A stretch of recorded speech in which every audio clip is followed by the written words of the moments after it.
امام قرطبی نے ایک بہت خوبصورت بات لکھی ہے کہ جس شہر میں 4 قسم کے لوگ ہوں اللہ تعالیٰ ان کو بلاؤں سے محفوظ کر دیتے ہیں۔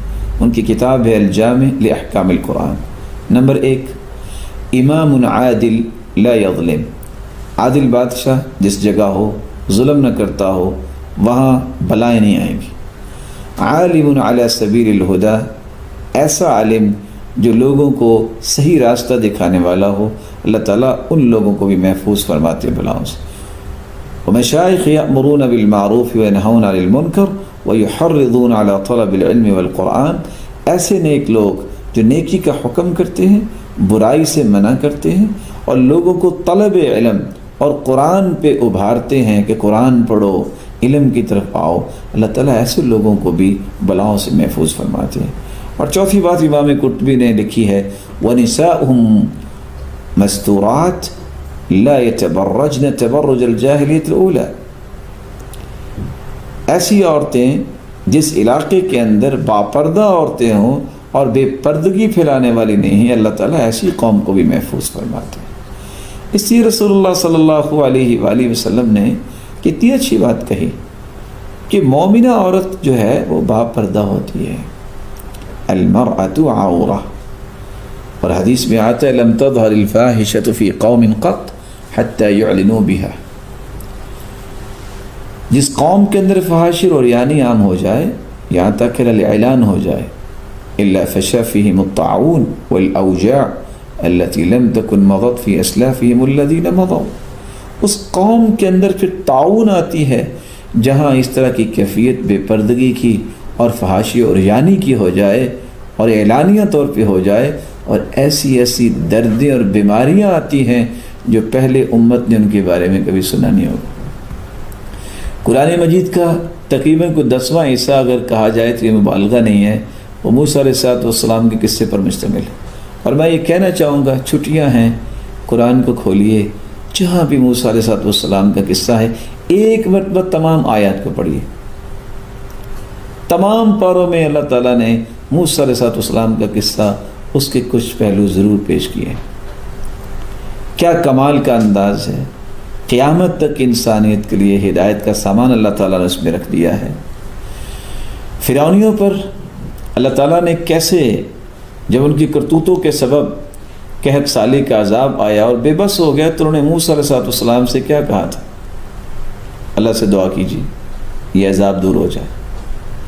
قحط سالی کا جو ہی عذاب ختم ہو گیا تو پھر نافرمان ہو گئے، اللہ نے پھر سیلاب اور بارشیں اور طرح طرح کی مصیبتیں ان کو دی اور سب کچھ تباہ ہو گیا۔ پھر جب وہ بے بس ہوئے تو پھر کہنے لگے دعا کر دیں طوفانی عذاب سے اللہ بچا دے، اللہ نے پھر بچا دیا۔ پھر وہ اترانے لگے، فخر کرنے لگے اور سوچنے لگے بارشیں تو ختم ہو جاتی ہیں۔ اور کس طرح اللہ عز و جلال نے دوبارہ ان کو مصیبت ڈالی، ہری بھری فصلوں پر ٹڈیوں کا حملہ ہو گیا جس سے فصلیں تباہ ہو گئی۔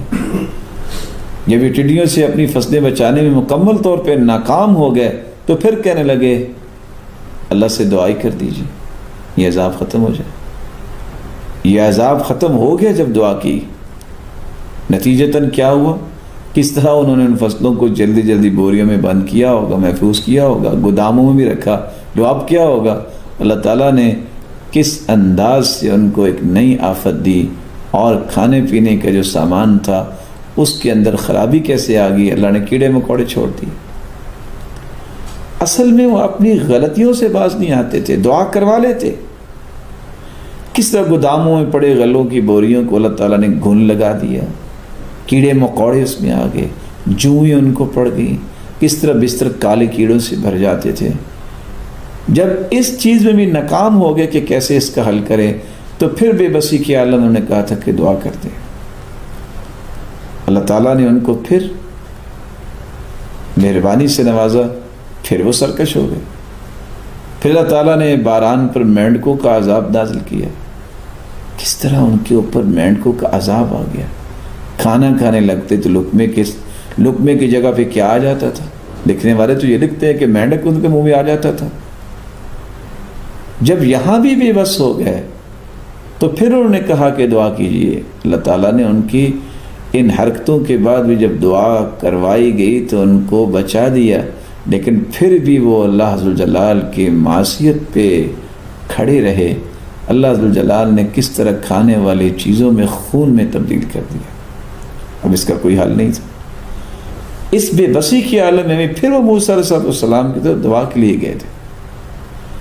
تو اس سارے قصے سے جو بات ہمیں سمجھ آتی ہے وہ دو باتیں ہیں کہ اللہ کے سامنے گڑ گڑا کے پوری امت کو رونا چاہیے، استغفار کرنا چاہیے، اجتماعی توبہ کی ضرورت ہے، اور آئندہ سے اس بات کا فیصلہ کرنا چاہیے کہ اللہ ہم سے چاہتے نہ چاہتے جو گناہوں میں ہیں، آئندہ سے ہم گناہوں سے بچیں گے تو رب تعالیٰ اپنی رحمت سے نواز دیں گے۔ ہمیں یقین ہونا چاہیے، اس پر اعتقاد رکھنا چاہیے، وہ کسی کو ضائع نہیں کرتا۔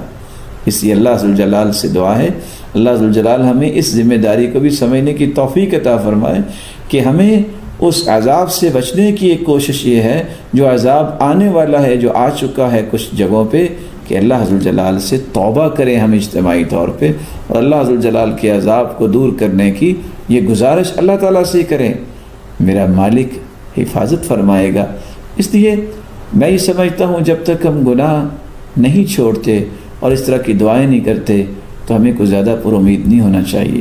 جب ہم گناہ چھوڑ دیں گے، اللہ سے سچے وعدے کر لیں گے، اور اس کے ساتھ ساتھ اللہ تعالیٰ سے اجتماعی طور پہ دعائیں کریں گے اور سب مل کے توبہ کریں گے کہ ہر شخص یہ کہے کہ کہیں میرے گناہوں کی وجہ سے ایسا تو نہیں ہو رہا، کہیں میرے گناہوں کی وجہ سے ایسا تو نہیں ہو رہا، تو رب تعالیٰ پھر اپنی رحمت کا نزول فرمائیں گے۔